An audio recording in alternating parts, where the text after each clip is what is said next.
Good evening, everyone. This is Ask Grit episode number 27, if I'm not mistaken. This is a program where we talk about all the questions our clients have and which you get on a weekly basis so that it can add some value to you. It ranges from property investment, property management, and so forth. So that as property investors, it'll enhance your knowledge, and that's the whole intention of this program. Today we have Gunit from Melbourne. Welcome, Gunit. How are you doing? Good, Navin. How are you? Very good, very good. What have we got today? Yeah, so we got quite a lot of questions from all over the world, mainly from Melbourne, as well as from Dubai, as well as from Sri Lanka. So let's get into it first. Beautiful. So the first question is, would you explain what are the hotspots to invest in Melbourne and Brisbane, and why do we think that they are hotspots to invest? So Melbourne, right now, Melbourne, Sydney, Brisbane, all three states are going really well. In terms of the hotspots in Melbourne, right now, we always recommend from the northern suburbs, Mickleham, in the regional areas such as Geelong, as well as Officer from the southeast. And the reasons for that is mainly for three main reasons: population growth, infrastructure developments, as well as employment. If you look at all three locations, you look at Mickleham, there's a business park coming in, which is going to cater 3,000 jobs. If you look at Geelong, a lot of people don't know, but there's over 100,000 jobs in Geelong right now, and that's growing rapidly. And it's the same in the southeastern suburbs like Clyde and Officer. So that's Melbourne. And similar scenario in Queensland and Brisbane, especially with the Olympics coming up. There's about 32 locations which the games are going to be held. There's a lot of infrastructure developments happening in Queensland, Gold Coast, as well as Sunshine Coast. Especially in the southeast Queensland, there's so much of infrastructure development happening and a lot of growth in terms of population. From Melbourne alone, people have about 42,000 people have left to Queensland. So during COVID. So I think the fundamentals are strong, and those are the main reasons, and those are the areas to focus on. Yeah. The other one particular question is why Calcalo is appreciating faster than any other suburb in Melbourne Metro? Is there, I think there are a lot of reasons. Yeah, Calcalo is, the main reason for the growth of Calcalo is one of the main players in the land development space, Stockland. He's developing an estate called Cloverton, which is a phenomenal development. And wherever Stockland goes, the property market is going up. Just to give you an example, I think one of our clients, I think it was one of your clients who purchased a property about a year ago, valuation came up 50 or 60,000 more than the contract value, which is very, very rare. As you know, valuers never ever give a higher valuation, but this happened in Calcalo or Cloverton. So it's again the same fundamentals are very strong. There's so much of population growth. People who are living in the estate are saying it takes about 15-20 minutes to get out of the estate because of the traffic. So which means this population is rapidly growing.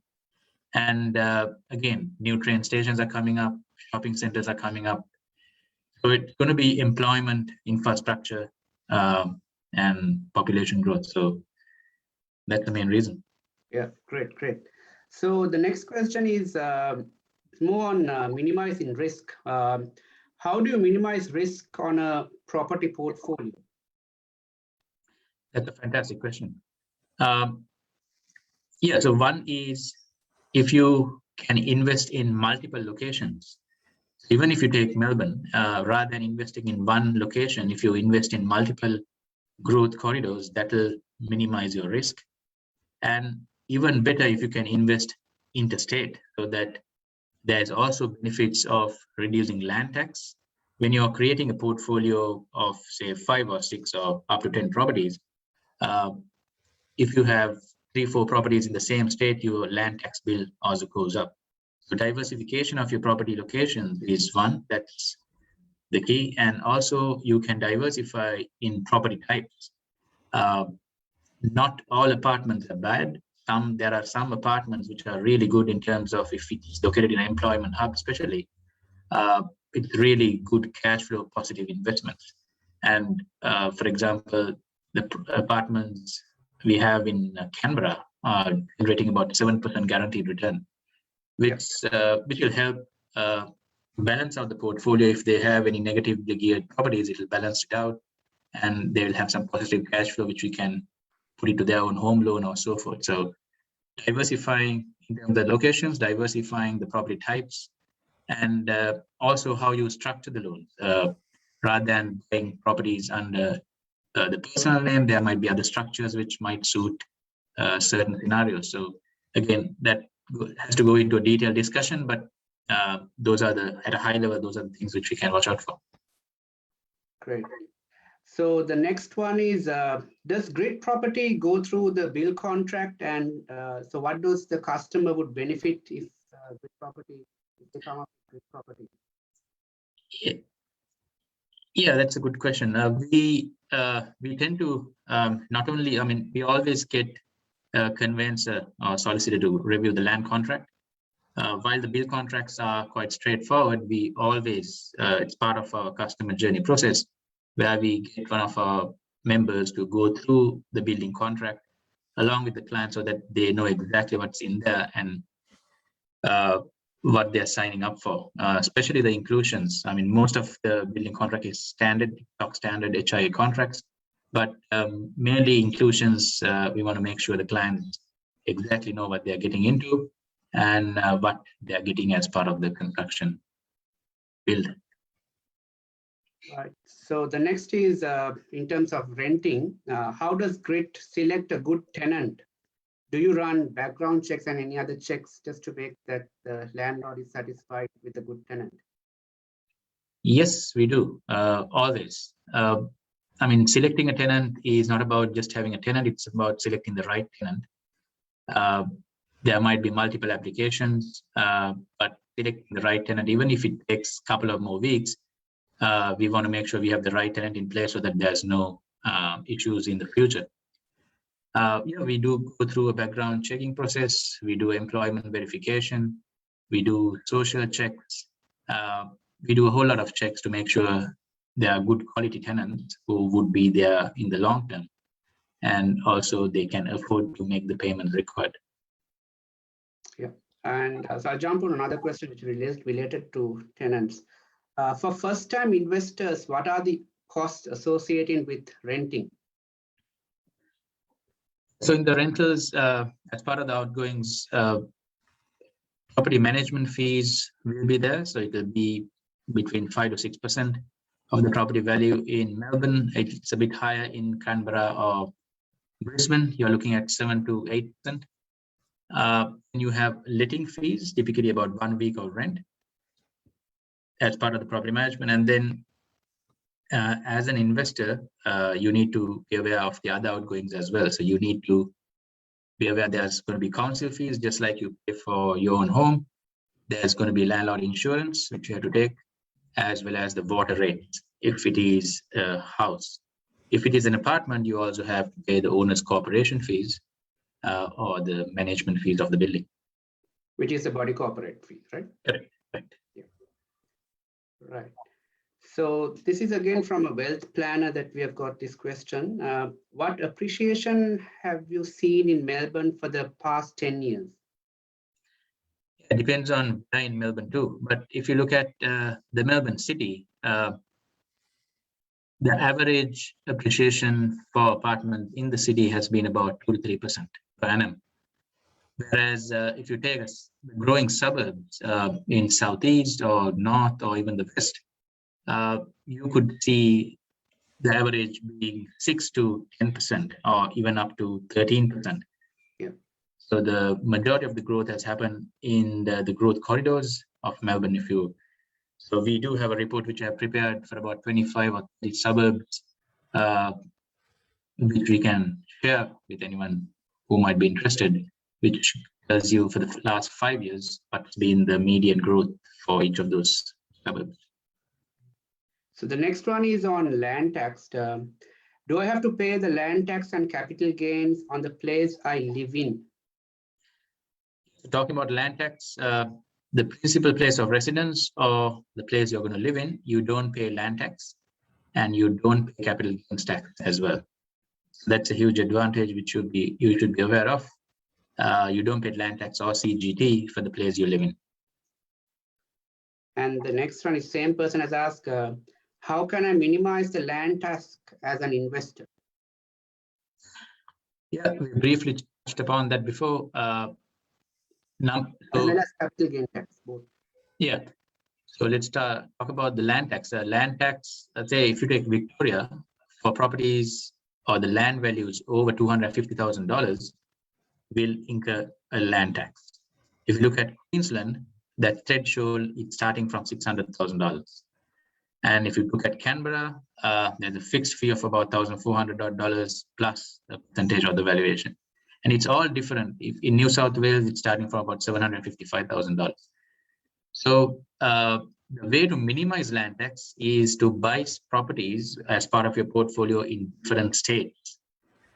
So that say you have one in Melbourne, one in Queensland, one in Canberra, one in New South Wales, you might not even pay land tax.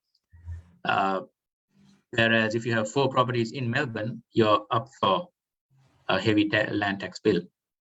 So that's one way of minimizing it. And then, as we discussed before, for your own home or principal place of residence, you don't pay any land tax. Yeah, that's a great piece of advice. Yeah. And the next one would be, what are the things that I should avoid to ensure my borrowing power is more? You need to avoid the bad debt, which are, we think having a credit card, having a car loan is a luxury, but it is not. And the banks don't like it.